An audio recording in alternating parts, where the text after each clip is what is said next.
Very good morning dear students. कैसे हो बेटा आप सभी? आई होप आप सभी अच्छे होंगे और अपने घर पर रेगुलर अपनी स्टडीज कर रहे हैं। सही आशा कर रही हूँ ना मैं? ठीक है। बहुत से बच्चे हैं बेटा बहुत लीनियंट ले रहे हैं स्टडीज को, तो मैं उनको फिर से बता दूं कि आपको पढ़ना ज़रूर है। ठीक है। आप YouTube वीडियो लेक्चर्स हम इतनी मेहनत कर रहे हैं यहाँ पे, और आप देखते तो हैं बट ना तो अपने नोट्स प्रिपेयर कर रहे हैं, ना किसी तरह का कोई रिप्लाई कर रहे हैं, तो ऐसे कैसे पढ़ाई होगी बेटा? इतना वास्ट सिलेबस है आपका, ऐसे तो कंप्लीट नहीं होगा।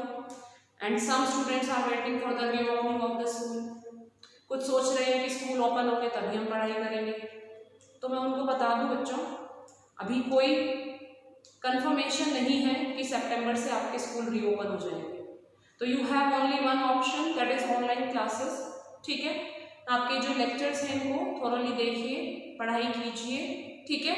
11th क्लास बच्चों बहुत इंपॉर्टेंट है फ्रॉम द नीट की पॉइंट ऑफ व्यू से बात करें तो भी, और आप जब 12th में जाएंगे तो कुछ टॉपिक्स हैं जो 11th से रिलेटेड हैं। अगर आप 11th नहीं पढ़ेंगे तो फिर वो 12th में कैसे होंगे? ठीक है। So please work hard because we are doing a large efforts. ठीक है बच्चों, लास्ट हमने सेल जो हमारा चैप्टर है, cell basic unit of life, we have completed. In today's lecture we will start a new chapter that is cell cycle and division. ठीक है। Cell किस तरह से डिवाइड करता है ये पूरा हम इस चैप्टर में पढ़ेंगे। ठीक है। तो पहले मैं बात करूं बच्चों, बहुत सिंपल सी बात है, तुम्हें भी पता है, जो ग्रोथ हमारी होती है बॉडी की किस कारण से हो रही है? Due to the cell division. ठीक है। एक तो सेल का साइज इंक्रीज हो रहा है plus it increases it's number. ठीक है। तो किस तरह से सेल अपना नंबर इंक्रीज कर रहा है? एक सिंगल सेल कैसे दो सेल में डिवाइड हो जाते हैं? ठीक है। उनकी जो डिफरेंट सेल ऑर्गेनेलीज हैं, हमने पढ़ा था अभी सेल ऑर्गेनेलीज हैं वो भी अपने डुप्लीकेट कॉपीज बनाते हैं। तो कैसे डिवाइड करता है सेल? सेल किस तरह से अपनी फर्दर प्रोजेनी बनाता है, डॉटर सेल्स बनाता है, ये सारा हम इस चैप्टर में पढ़ने वाले हैं। ठीक है। दूसरी चीज मैं आपको बता दूं बच्चों, in case of unicellular organism जिसमें एक सिंगल सेल प्रेजेंट होता है, there cell division is itself a mode of reproduction. ठीक है।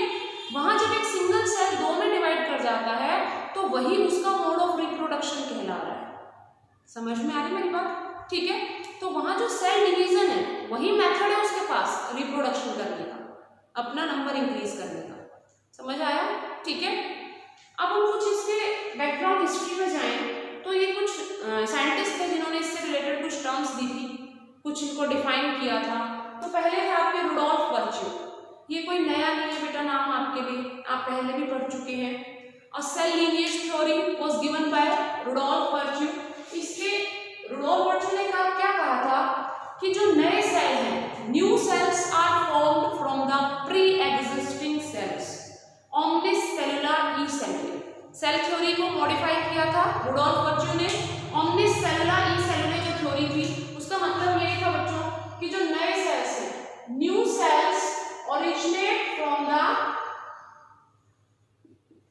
From pre existing sales. जो ऑलरेडी सेल्स प्रेजेंट है उनसे ही हमारे नए सेल्स बनते हैं। ठीक है। उसके बाद एंड अनदर साइंटिस्ट स्ट्रॉसबर्गर जो आए, उन्होंने क्या बताया कि जो न्यूक्लियस बनते हैं नए, वो भी न्यूक्लियस के डिवीजन से ही बनते हैं। ठीक है। So nuclei formation occurs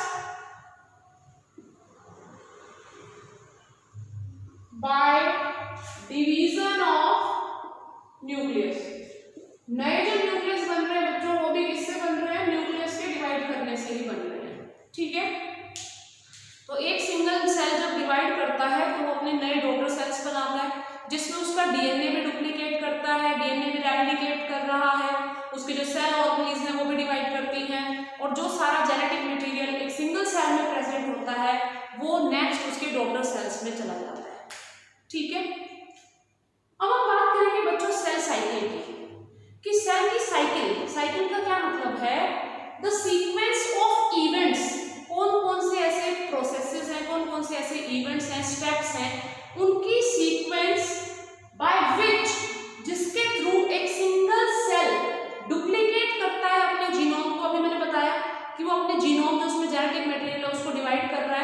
daughter cells में ट्रांसफर कर रहा है। तो ये सेल साइकिल क्या हो गई? उन इवेंट्स की सीक्वेंस जिसके थ्रू एक सेल अपने जीनोम को डुप्लीकेट कर रहा है, प्लस और जो नए सेल्स हैं उनके जो कॉन्स्टिट्यूएंट है, उनके जो पार्ट्स हैं, उनका वापस से सिंथेसिस करता है, ठीक है, और दो नए डॉटर सेल्स में डिवाइड हो जाता है। ये हमारी कहलाती है बेटा सेल साइकिल, ठीक है। That means sequence of events by which cell divides और डुप्लीकेट्स इट्स जीनोम, अपने जीनोम को डिवाइड कर रहा है, and other constituent of the cell, ठीक है, जो सेल के जो नए सेल्स बनेंगे उनके जो डिफरेंट पार्ट्स हैं उनको डिवाइड करता है, ठीक है, and later on divides into two daughter cells, ठीक है, दो डॉटर सेल्स में आगे जाके डिवाइड हो जाता है। तो ये जितने भी इवेंट्स हैं इनकी स्टडी जो हम करेंगे वो सब आएगा इसमें हमारे सेल साइकिल में, ठीक है। तो मेनली माना जाता है कि इन केस ऑफ ह्यूमन बीइंग्स की जो सेल साइकिल है दैट इज ऑफ 24 आवर्स।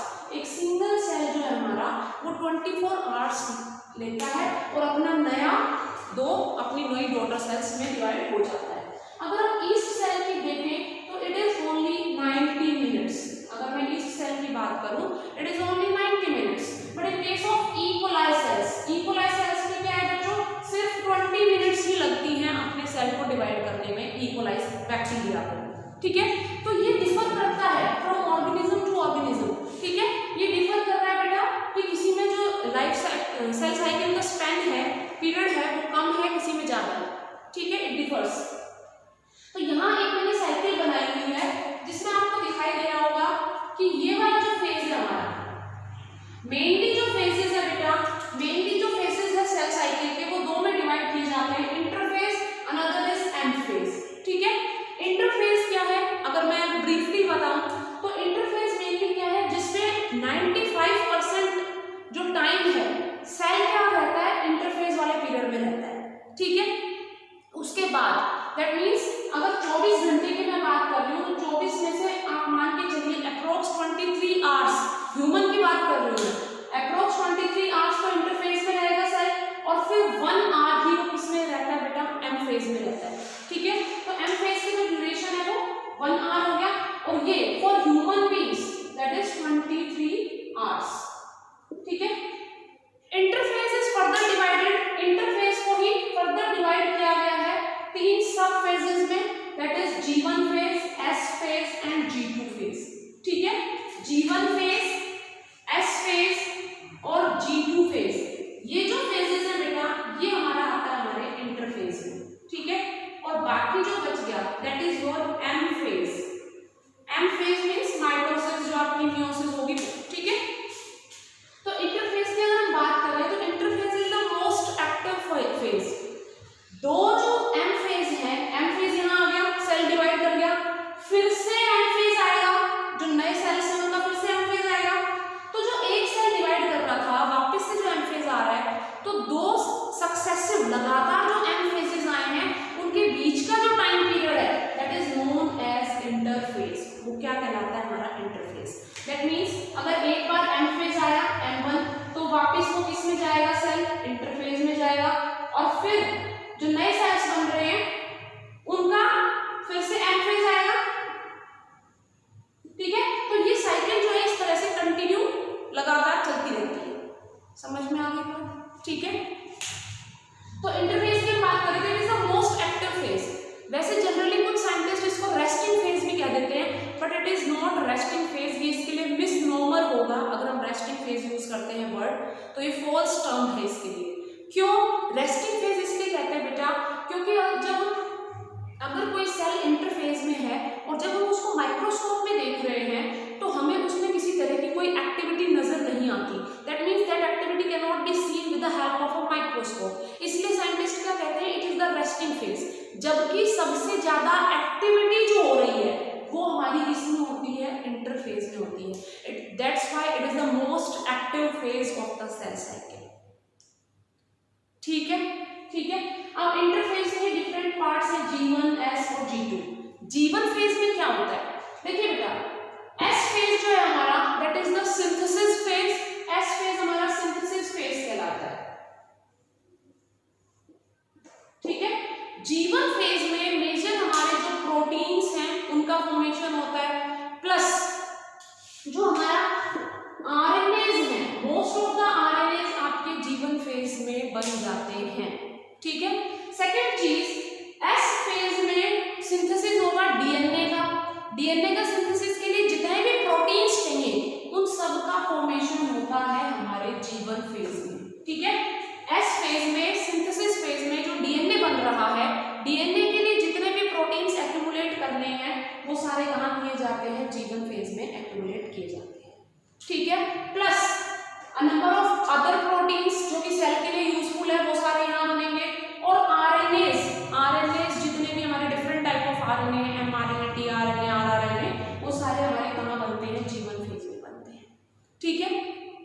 ये चीज यहाँ पे आपको दिखाई दे रही होगी, जी नोट फेज, G0 या जी नोट कह रहे हैं इसको।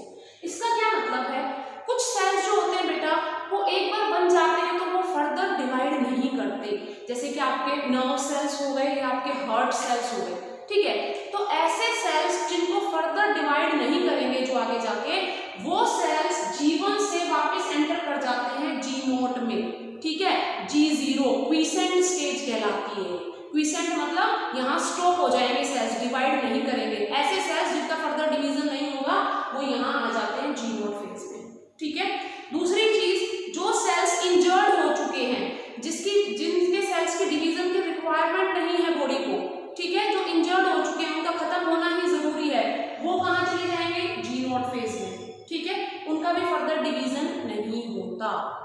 समझ में आ गई बात। ठीक है। तो जीवन में सिर्फ वही सेल होंगे जिनको फर्दर डिवाइड करना है आगे, लेकिन वो भी तभी डिवाइड करेंगे, वो एस फेज में तभी एंटर करेंगे जब बॉडी को रिक्वायरमेंट होगी। ठीक है। तो जीवन समझ में आ गई, जीवन फेज।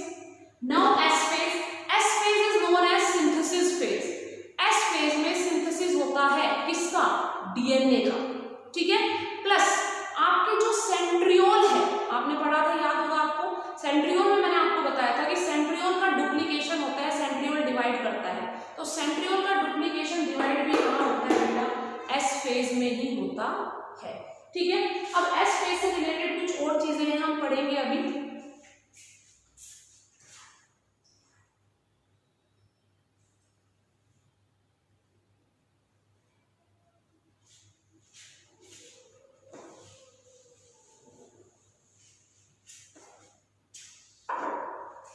सेकेंड चीज, एस फेज में क्या होगा बेटा, मैंने बताया कि डीएनए का सिंथेसिस हो रहा है। तो सपोज कीजिए कि हमारा जो डीएनए कंटेंट है दैट इज 2C। सी का मतलब यहाँ पे क्रोमोसोमल कंटेंट। ठीक है। तो यहाँ जो डीएनए कंटेंट है वो हमारा डबल हो जाता है, तो 2C से क्या हो जाएगा, वो 4C। ठीक है। लेकिन जो क्रोमोसोम नंबर है that will remain same, 2N से 2N ही रहेगा, नंबर में चेंज नहीं आता। ठीक है। देखो किस तरह से, सपोज कीजिए कि ये आपका क्या है, क्रोमोसोम है। ठीक है। डीएनए कंटेंट का डबल होना मतलब डीएनए रेप्लिकेट करेगा। देखो बच्चों, पहले ये जो क्रोमोसोम है या ये है, अगर मैं नंबर की बात करूं तो मैं क्या बनूंगी, ये भी एक ही है और ये भी एक है। ठीक है। लेकिन अर्लियर जब यहाँ सिंगल ये था, तो जब डीएनए कंटेंट डबल हुआ तो ये 2C से क्या हो गया, 4C हो गया। ठीक है। लेकिन नंबर यहाँ भी 1 है, यहाँ भी 1 है, दैट मीन्स नंबर जो है हमारा दैट विल रिमेन सेम। तो एस फेज में नंबर नहीं इंक्रीज होता, सिर्फ chromosomal content that is DNA it will increase. समझ में आ गई S phase. Now the G2 phase. G2 phase में क्या होगा, आपको अच्छी तरह पता है, G2 फेज के बाद सेल एंटर करेगा M फेज में, and this M phase is the division phase. ठीक है। तो G2 फेज में जितने भी प्रोटीन्स चाहिए, M फेज में सेल को डिवाइड करने के लिए जो प्रोटीन्स चाहिए, आपको याद होगा मैंने आपको ट्यूबुलिन प्रोटीन के बारे में बताया था। Tubulin it helps in the formation of spindle fibres. ठीक है। ट्यूबुलिन प्रोटीन जो है हमारा,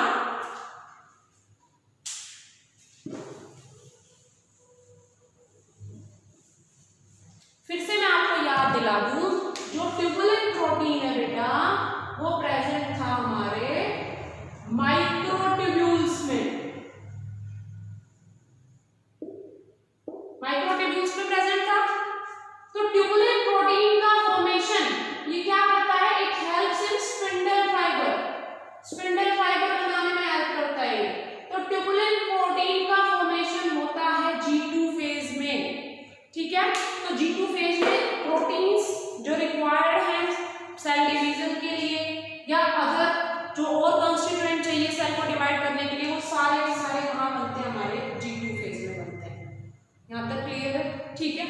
देन एम फेज।